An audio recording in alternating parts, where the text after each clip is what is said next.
আসসালামু আলাইকুম সুফিরোজ চাকরি প্রার্থী ভাই ও বোনেরা, আপনাদেরকে অল এমসিকিউ এক্সাম জার্নি এই আমাদের এই ইউটিউব চ্যানেল এবং ফেসবুক পেজ থেকে এবং এই একাডেমিকের মাধ্যমে আপনারা এক অনন্য জ্ঞান আহরণ করবেন। বাংলাদেশের যত এমসিকিউ পরীক্ষার প্রশ্নমালা থাকবে আমরা এক অনন্য ব্যাখ্যা দেব এবং সেই সাথে আপনি শুধু ব্যাখ্যা না, আপনি সারা জীবন পড়া মনে রাখতে পারবেন। একদিনের জন্য নয়, 2 দিনের জন্য নয়, সারা জীবন মনে রাখতে পারবেন। তার অনন্য কৌশল আমরা এরকম ব্যাখ্যা দিয়ে দেখাবো। যেমন আপনাকে যদি বলি সহজভাবে, চর্যাপদ কোন আমলে রচিত, এই আমলটা আপনি সারা জীবন মনে রাখতে পারবেন না, কিন্তু দেখুন এখানে একটা কথা, চর্যাপদের প, তাহলে এখানে দেখুন এই প আছে কোন আমলের ভিতর, এই যে পাল, দেখুন পাল আমলে, তার মানে চর্যাপদে যেমন প আছে তেমনি পাল শব্দে প আছে। তাহলে এইরকম সারা জীবন মনে রাখার কৌশল সহ আপনারা আমাদের এই অল এমসিকিউ এক্সাম জার্নি থেকে আপনারা জানবেন। ঘরে বসে আপনি কারো সাহায্য ছাড়া হাজার হাজার জ্ঞান অর্জন করবেন এবং শত শত জ্ঞান এবং ক্রিয়েটিভিটি আপনি তৈরি করতে পারবেন। তার অনন্য কৌশল অনুসারে আমাদের এই একাডেমিকের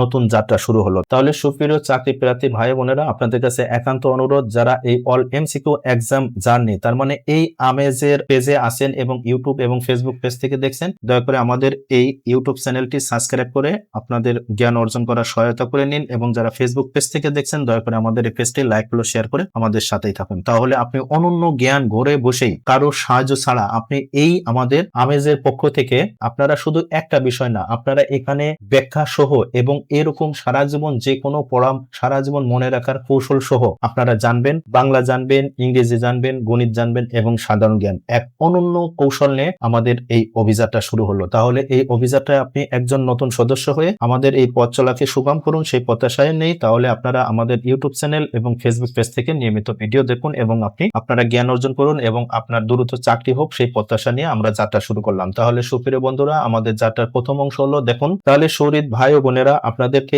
এই আমেজের পক্ষ থেকে এই যে কোনো পরীক্ষার সমাধান জন্য আজ আমরা আলোচনা করব 18তম পূর্ববার্ষিক পরীক্ষা 2024। এই পরীক্ষাটা হয়েছিল 15ই মার্চ 2024 তারিখে পরীক্ষা হয়েছিল।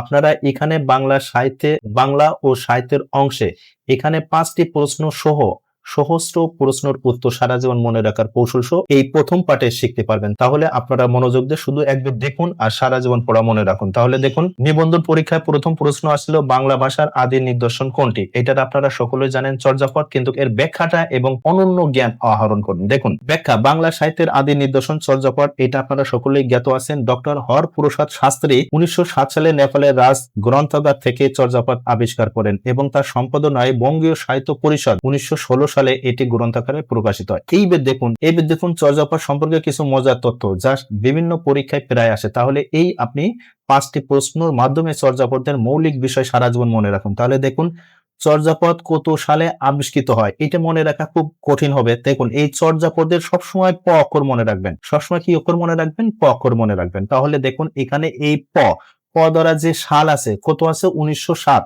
এই 7 আপনি লক্ষ্য করুন, এই যে পটা লিখছেন, এই পটা দেখতে আসলে কিসের মতো? এই যে 7-এর মতো।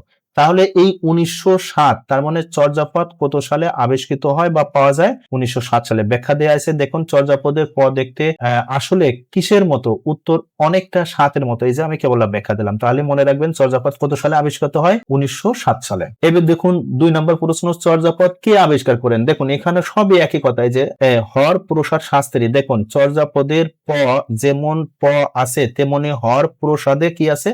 প আছে। তাহলে চর্যাপদ কে আবিষ্কার করে? এই যে হরপ্রসাদ শাস্ত্রী, এই প অক্ষর আছে। দেখুন কত মজা। 3 নম্বর প্রশ্ন বলা হয়েছে চর্যাপদ কোন আমলে রচিত। এইটা দেখুন চর্যাপদে কি আছে? প আছে। তাহলে আমলের ভিতর কি আছে? প আছে। তাহলে কোন আমলে? পাল আমল। আপনাকে আসবে পাল আমল, সেন আমল, গুপ্ত আমল না আর্য আমল, এরকম। তাহলে আপনি চর্যাপদের প দ্বারাই চিহ্নিত করতে পারবেন এটা কোন আমল? পাল আমল। আর এখানে ব্যাখ্যা দেয়া আছে চর্যাপদের যেমন প আছে তেমনি পাল শব্দে কি আছে? প আছে। দেখুন কত ইজি। 4-এ বলা হয়েছে চর্যাপদ কোথায় পাওয়া যায়। দেখুন এখানে চর্যাপদের ভিতর কি আছে? প আছে। তাহলে যে দেশগুলো আছে সেই দেশের ভিতর কি আছে? এই যে প, নেপাল।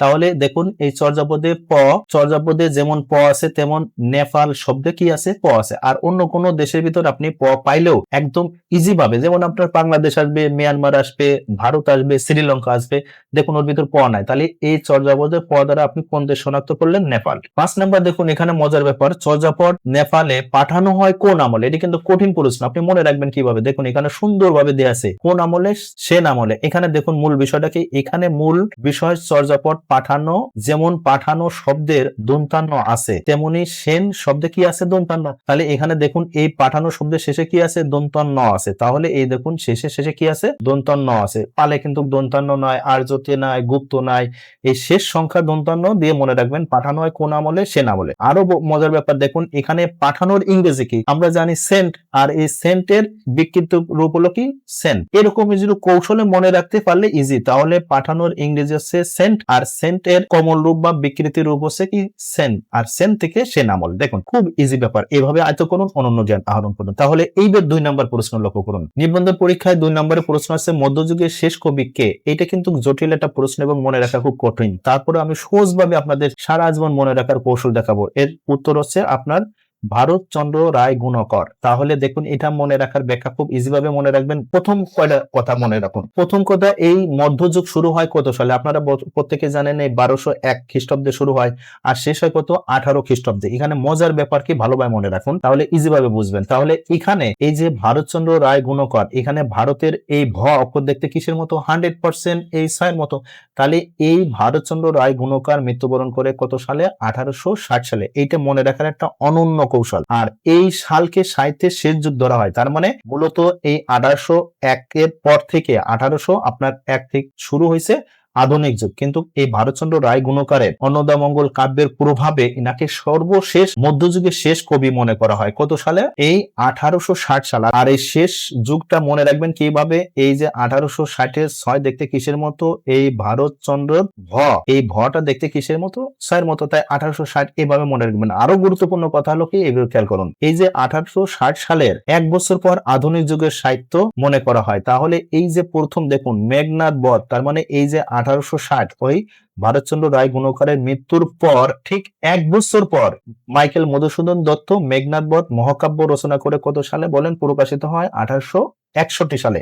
এরপরে মূলত এই বাংলা সাহিত্যের আধুনিক যুগের কাল হিসাবে ধরা হয় সাহিত্যে। এই জন্য আধুনিক সাহিত্যের জনক বলা হয় মাইকেল মধুসূদন দত্তকে, বা আধুনিক সাহিত্যের সূচনা ধরা হয় কাকে, মাইকেল মধুসূদন দত্ত। তাহলে দেখুন আপনি এই 1860 এবং 1861 সাল এভাবে কৌশলে মনে রাখতে পারলে খুব ইজি হবে। তাহলে মূল কথা হচ্ছে কি, দেখুন একদম পরিষ্কার ভাবে মনে রাখুন সাহিত্য এবং সাহিত্যিককে। তাহলে দেখুন প্রাচীন যুগ হচ্ছে কি, যুগের সাহিত্য হচ্ছে চর্যাপদ, আর সাহিত্য ছিল কয়জন, সাহিত্যিক ছিল 23 জন অথবা 24 জন। আর মধ্যযুগ সাহিত্য শুরু হয় কি দিয়ে, শ্রীকৃষ্ণ কীর্তন, আর সাহিত্যিক ছিল কে, বড়ু চন্দ্রদাস। আর মধ্যযুগ শেষ সাহিত্য হচ্ছে কি, দেখুন অন্নদামঙ্গল, এটাকে ভারতচন্দ্র রায় গুণকার। তাহলে দেখুন এখানে আরেকটা মজার ব্যাপার লক্ষ্য করুন বন্ধুরা, এই যে অন্নদা, এই অন্নদার প্রথম অক্ষর কি, অটা দেখতে কিসের মতো, অনেকটাই ত এর মতো। তাহলে ভারতের এই চন্দ্র রায় গুণকারের এই ত, তার মানে এই তদা মনে রাখবেন, ভারতচন্দ্র রায় গুণকারের অনন্য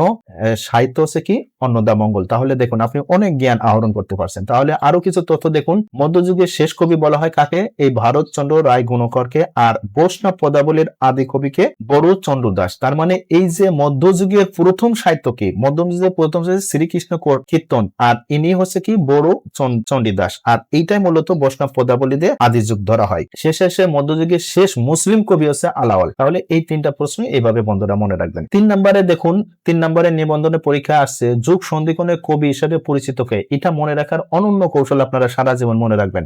যুগ সন্ধিক্ষণের কবি হলো আপনার এই ঈশ্বরচন্দ্র গুপ্ত। এটা মনে রাখবেন কিভাবে সারা জীবন। এখানে দেখুন, এখানে ব্যাখ্যাটা আমি এখানে দিছি, এই ব্যাখ্যাটা আবার এখানে বিশ্লেষণ করে দিয়েছি মনে রাখার কৌশল। তাহলে লক্ষ্য করুন, ভালোভাবে খেয়াল করবেন, যুগ বা সময় সৃষ্টি করেন কে, আমরা সকলে জানি সবকিছু সৃষ্টিকর্তাকে ঈশ্বর বা আল্লাহ। তাহলে আমরা এখানে মনে রাখার জন্য ঈশ্বর কথাটা মনে রাখবো। সুতরাং আপনি যুগ সন্ধিক্ষণে মনে রাখুন।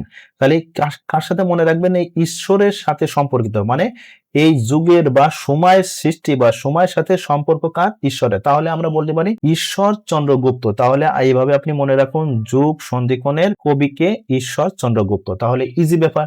এখানে আরো কিছু মজার তথ্য জানুন। দেখুন আরো কিছু মনে রাখুন, এই যে এখানে আপনাকে দেয়া রয়েছে যে বিহারীলাল চক্রবর্তীকে কি বলা বলা হয় ভোরের পাখি। এই ব্যাখ্যাটা আপনি সারা জীবন মনে রাখার কৌশল দেখুন। এই যে বিহারীকে আপনি বিহান মনে করুন, আর বিহান আঞ্চলিক অর্থে কি ব্যবহার হয়? ভোরবেলা। তার মানে বলা হয় বিহান বেলা মানে ভোরবেলা। তাহলে দেখুন এই বিহারী লাল চক্রবর্তীর উপাদান কি? এই যে ভোরের পাখি। দেখুন কত ইজি ব্যাপার। তাহলে এই বিহান বা বিহারী দিয়ে আপনি মনে রাখবেন ভোর। আর একটু খেয়াল করুন আরেকটি কৌশল, এই যে বিহান বেলা বা ভোরের কোন পাখি দেখা যায়? এখানে দেখুন মজার ব্যাপার, সাধারণ মাছ শিকারী পাখি কি দেখা যায়? বক। তাহলে বক হলো কি? সাদা রঙের। তাহলে দেখুন এই সারদা মঙ্গল কার লেখা? দেখুন এই যে বিহারী লাল চক্রবর্তী, কত ইজি ব্যাপার। তাহলে বন্ধুরা এখানে মূল কথা হচ্ছে এই যে সারদা মঙ্গল, এখানে সারদা বলতে কি সাদা, তাহলে সাদা হয় কি? আমরা মনে রাখলাম কি বক, তাহলে বক হয় কোন বেলায় দেখা যায়? ভোরের পাখি হিসাবে বক দেখা যায়। তাহলে এই ভোরের এখানে বিহান, এই বিহান কথাটা মনে রাখবেন যে সারদা মঙ্গল রচনা করে কে? এই বিহারী লাল চক্রবর্তী। দেখুন কত ইজি ব্যাপার। এই সারদা মানে সকাল, তাহলে সকাল হয় কোন বেলা? সকালেই হয়। তাহলে এই বিহান বলতে সকাল, বিহান বলতে কি সকাল, বিহান বলতে কি সকাল। এই সারদা মঙ্গল, খুব ইজি ব্যাপার। আরো একটু গুরুত্বপূর্ণ দেখুন, ভোরের পাখি উপাধি প্রদান করেন কে? দেখুন উত্তরে বলা হয়েছে রবীন্দ্রনাথ ঠাকুর। তার মানে এই সারদা মঙ্গলের কাব্য রচয়িতা বিহারীলাল চক্রবর্তীকে ভোরের পাখি উপাধি দেন কে? বিশ্বকবি রবীন্দ্রনাথ ঠাকুর। এবার বন্ধুরা দেখুন চর্যাপদী কবিতা বা সনেট প্রবর্তক কে? এটা আপনারা সকলে জানেন, মাইকেল মধুসূদন দত্ত। এখানে ব্যাখ্যাটা দেওয়া হয়েছে, তারপরেও খুব ইজি ভাবে ইংরেজি সনেট এর প্রতিশব্দ চতুর্দশপদী কবিতা। সনেটের প্রথম উদ্ভব হয় মধ্যযুগের ইতালিতে। এই ইতালি রাখবেন যে সনেটের আদি নিবাস কোথায়? ইতালিতে। এবং 1865 সালে সার্বায় নগরীতে অবস্থানকালে ইতালি কবি পেত্রাক্কের সনেট থেকে প্রবাহিত হয়ে মাইকেল মধুসূদন দত্ত প্রথম বাংলা ভাষায় সনেট রচনা করেন। তাহলে এই সনেটের আদি নিবাস বা সনেটের জনক হলো পেত্রাক্ক, আর ইনার আদি নিবাস হলো কোথায়? পেত্রাক্কর বাড়ি হলো ইতালি।